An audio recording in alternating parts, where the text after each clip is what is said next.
bienvenue sur Encore une page!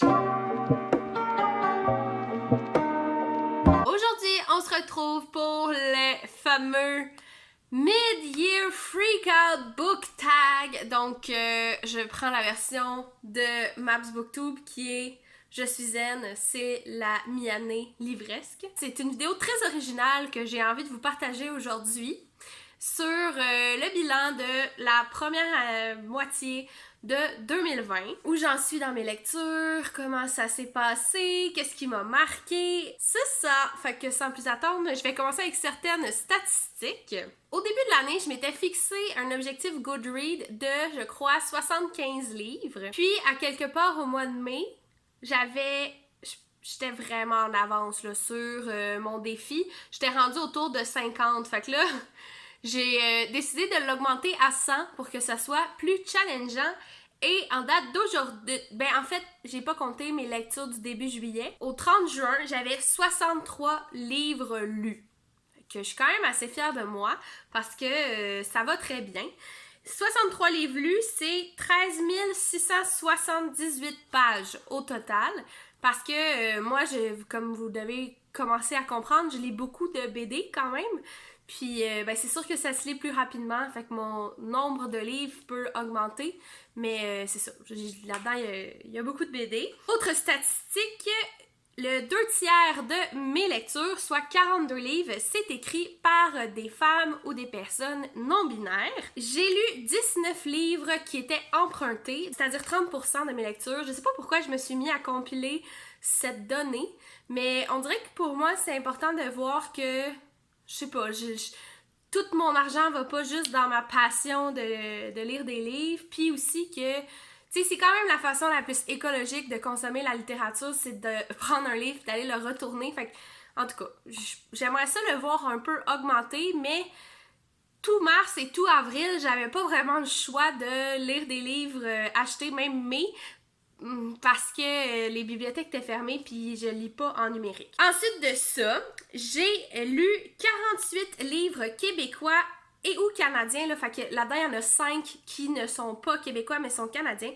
Ça veut dire 75% de mes lectures est d'ici, de notre pays. Mais moi, ça m'étonne pas comme statistique parce que c'est un réflexe pour moi d'aller vers la littérature québécoise. J'aime vraiment plus ça, ça me rejoint. On dirait que je connais mieux les auteurs ou autrices. Je sais pas, si je me sens interpellée, fait que j'y vais souvent vers la littérature d'ici, mais je suis quand même fière aussi d'avoir réussi à ouvrir mes horizons en dehors du Québec parce que j'essaie de découvrir un peu plus la littérature canadienne, qui est super bien aussi. C'est juste qu'au Québec, on dirait que on n'en parle jamais du Canada. Sinon, j'ai là, c'est un peu hasardeux comme donnée, mais par les personnes BIPOC, là, donc Black, Indigenous, People of Color, j'aurais lu 13 livres, donc 20% de mes lectures, ce qui est vraiment moins que j'aimerais. Tu sais, idéalement, j'aimerais que ça soit 50-50 ou plus encore de livres écrits par des personnes racisées, mais je suis quand même fière de moi parce que 20%, c'est un bon... je sais pas, je trouve que c'est déjà bien. Je vais essayer de l'améliorer au cours des prochains mois. Puis aussi, tu sais, de m'intéresser. Mais je sais que dans ma palle, en ce moment, j'en ai quelques-uns qui s'en viennent. Fait que c'est rassurant pour ça. Autre statistique, j'ai lu en moyenne 10,5 livres par mois. Plus gros mois de lecture était mai. Mon plus petit mois de lecture était janvier. Donc 15 livres en mai et la moitié en janvier, 7 livres. En mai, en fait, j'étais encore en confinement. Puis en janvier... j'étais quand même assez occupée parce que je fais du ski à toutes les semaines, des fois 2 fois par semaine. J'avais le Zumba, j'avais des activités ici et là, des fêtes, je m'occupais de l'impro à l'école, ce qui m'a comme demandé 2-3 jours là, dans une fin de semaine. Fait que bref, j'étais assez occupée. Fait que ça m'étonne pas. Puis je me rappelle aussi que j'avais moyennement la tête à lire. Fait que c'est ça. Puis mai, je comprends, j'avais lu beaucoup de BD aussi ce mois-là. Finalement, j'ai lu 12 non-fictions, environ 2 par mois, ce qui est vraiment bien pour moi. J'ai lu 7 livres de la littérature imaginaire, fait que c'est plus comme des mondes inventés, pas dans la réalité. Fait que c'est plus que je pensais, j'avais l'impression moi que j'en lisais 0, fait que 7 c'est bien. Puis finalement, mon genre préféré, contemporain, j'ai lu 44 livres dans ce genre-là. J'ai donné en moyenne une note de 2.5 sur 5.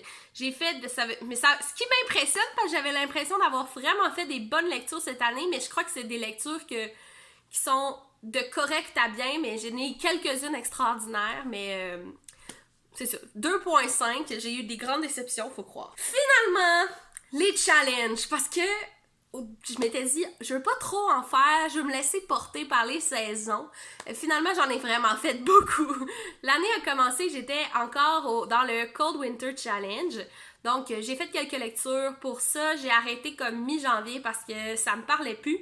Fait que je l'ai arrêté. Ensuite de ça, j'ai commencé le Blossom Spring Challenge, qui était un challenge du 1er mars au 30 mai. Donc, pour le printemps. J'ai aussi fait le Femini Books Challenge. J'ai fait le premier trimestre, donc de janvier à mars à juin. Et là, je suis en attente pour juillet à septembre et septembre à décembre. Là, je l'ai pas reçu, octobre à décembre. J'ai pas reçu les nouvelles catégories, mais je compte le poursuivre. J'ai aussi fait le défi, le Readathon Booktube Québec qui avait lieu pendant le mois d'avril, qui avait été lancé par Sylvain Desmenti. J'ai fait le défi Mets du bleu sur ta palle de Maps Booktube et je suis en plein cœur de mon défi personnel du défi livresque estival. Donc, lire des livres à saveur estivale. Fait que, all is well dans le monde des challenges. J'en fais pas mal pour une fille qui voulait se laisser porter. Mais c'est ça, j'ai choisi un moment donné de... J'ai choisi mes combats, puis tu sais... c'est ça, on dirait qu'il y en a qui me motivent, puis quand ça me motive plus, j'arrête, je change, puis on passe à autre chose. Fait que c'est ça, maintenant on va passer aux questions du tag. Ok, fait que les questions du mid-year en capote challenge, là, tag, ouais. La première question, c'est mon livre préféré jusqu'à date, et là, comme beaucoup de personnes... ont déjà dit. Il y a des livres que une fois que tu le lis, tu penses que c'est super bon, puis après coup, t'es comme « Oh, non, tu sais, j'aurais peut-être mis un petit peu moins bas. » Et le contraire aussi. Fait que un livre qui m'a flabbergasté pendant que je le lisais, après, puis même maintenant, tu sais, 4 mois plus tard, j'en garde un excellent souvenir, c'est Americana de Chimamanda Ngozi Adichie. J'ai adoré cette histoire, j'ai surtout adoré les personnages principaux. Je pense qu'elle va revenir un petit peu plus loin, là, cette autrice-là, ou en tout cas les personnages. Une autre lecture que j'ai vraiment aimée, c'était pendant le Readathon de Booktube Québec, c'est Le Plongeur de Stéphane Larue. J'ai vraiment aimé cette lecture-là. C'est ça, je sais pas quoi dire de plus que j'ai déjà dit, que j'ai pas déjà dit, mais c'est vraiment... C'était une super découverte. Ma suite préférée, je lis pas beaucoup de séries parce que je trouve ça trop engageant. Mais je dirais que la suite que j'ai préférée, c'est une que je viens juste de découvrir. Je dirais que c'est le 2e tome de la série Nevermore, donc la mission de Morrigan Crow.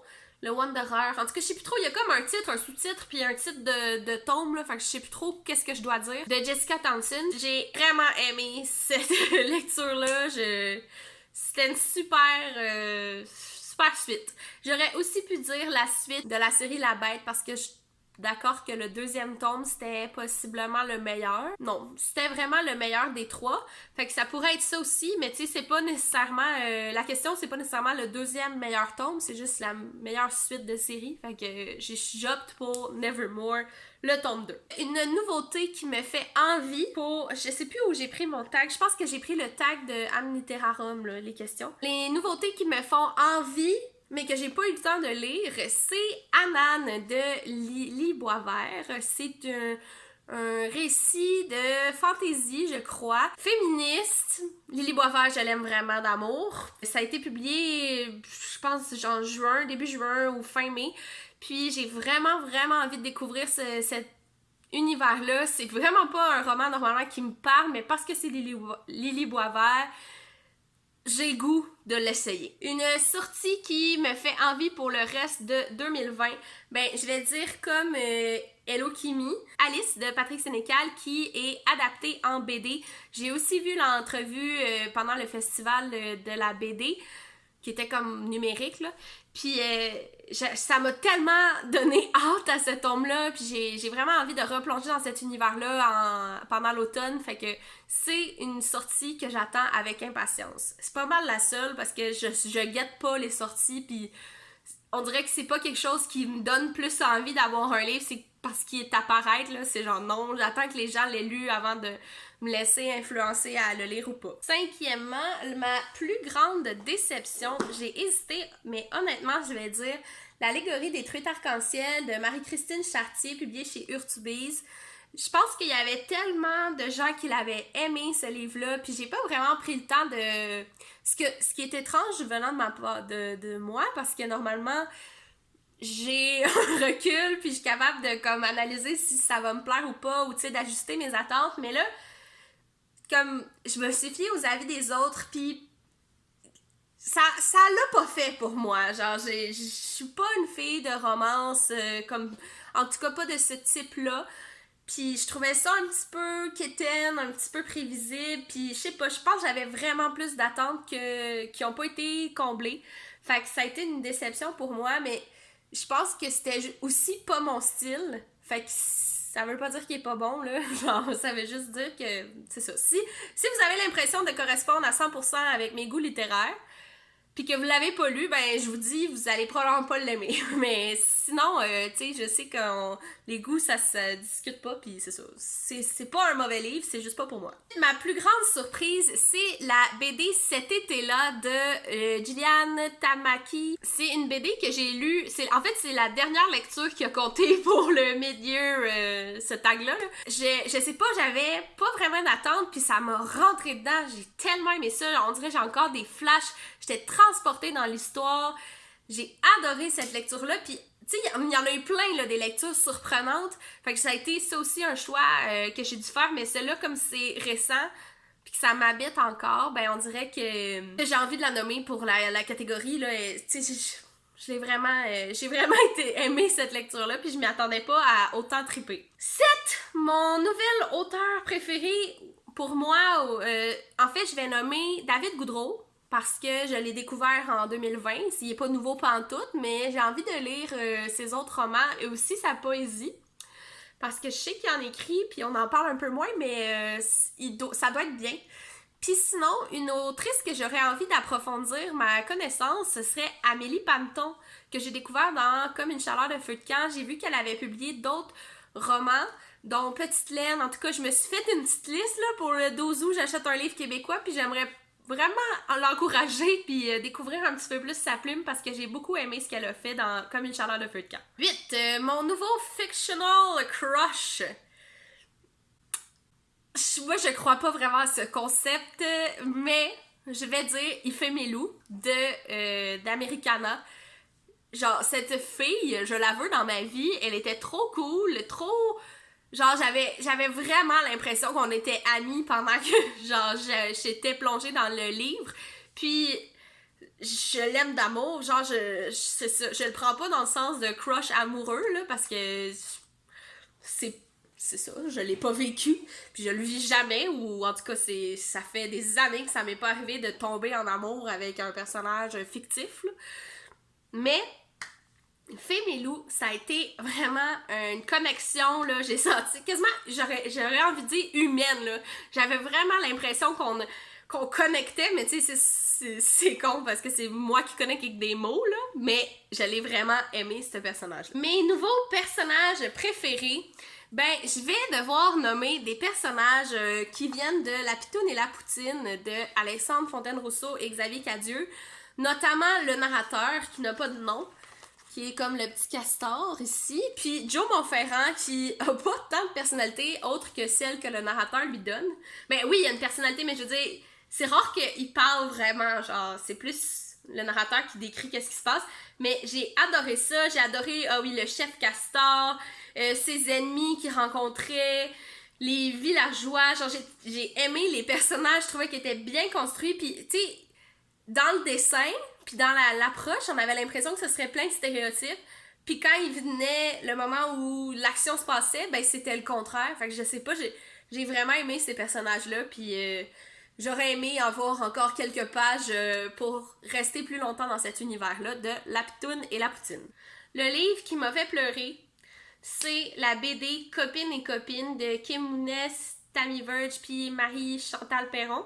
Dans cette BD-là, on suit une fille avec sa belle-mère, la blonde, la femme conjointe de son père, qui apprennent à se connaître, tissent des liens, puis aussi vivent une épreuve assez difficile. J'ai tellement trouvé que ça faisait du bien à lire. Ça m'a touchée droit au cœur. Je sais, tu sais, moi je l'ai vécu, puis pas juste une fois, là, ce genre de truc-là, mais tu sais, aussi apprivoiser un adulte quand t'es un enfant, tu sais, il y avait tout ça aussi, là, puis l'espèce de... Tu sais, quand tes parents se séparent, ben t'es...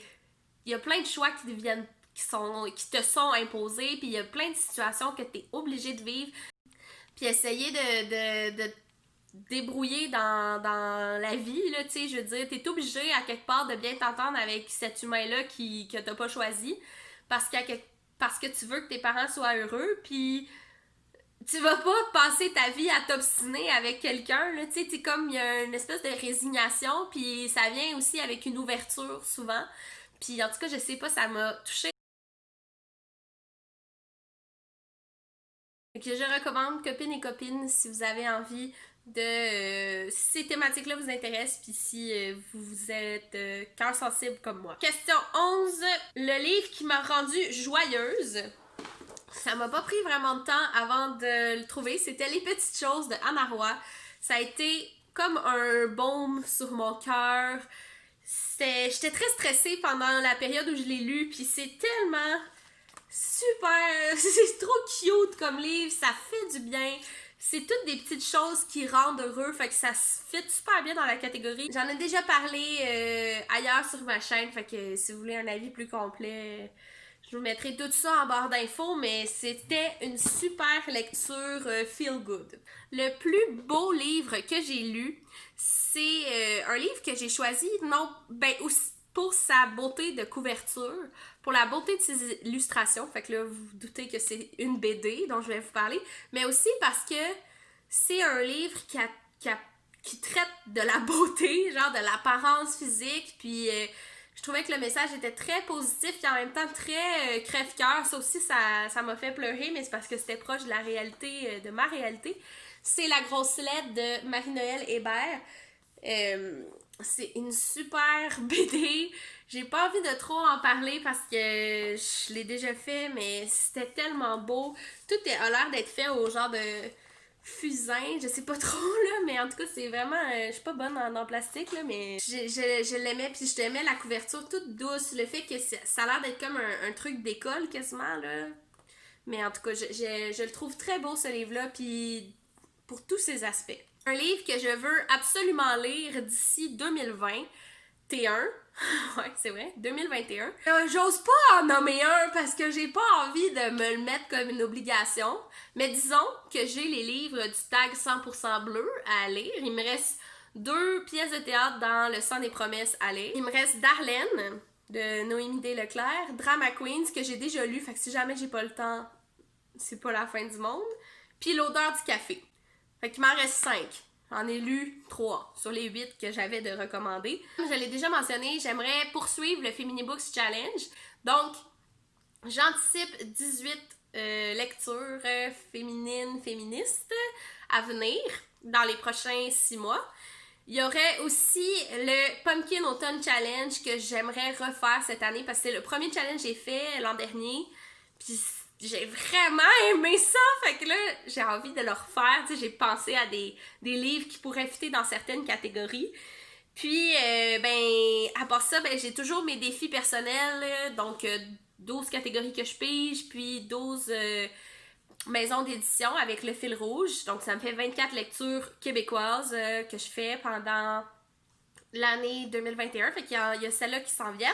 Je vais vérifier c'est quoi les catégories qui me restent. Fait que pour mon défi de catégorie à piger, il me reste un recueil de nouvelles, un roman jeunesse ou un album jeunesse, je verrai, un policier ou un roman d'horreur, une biographie, un roman historique et ben là j'ai déjà pigé pour juillet, fait que juillet c'est classique qui s'en vient. Puis pour le fil rouge, il me reste La Peuplade qui est déjà un roman que j'ai choisi.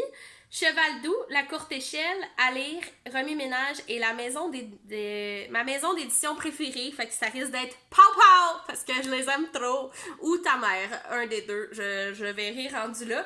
Au mois de décembre, il y a du temps avant qui va passer. Des nouvelles recommandations qui vont s'en venir.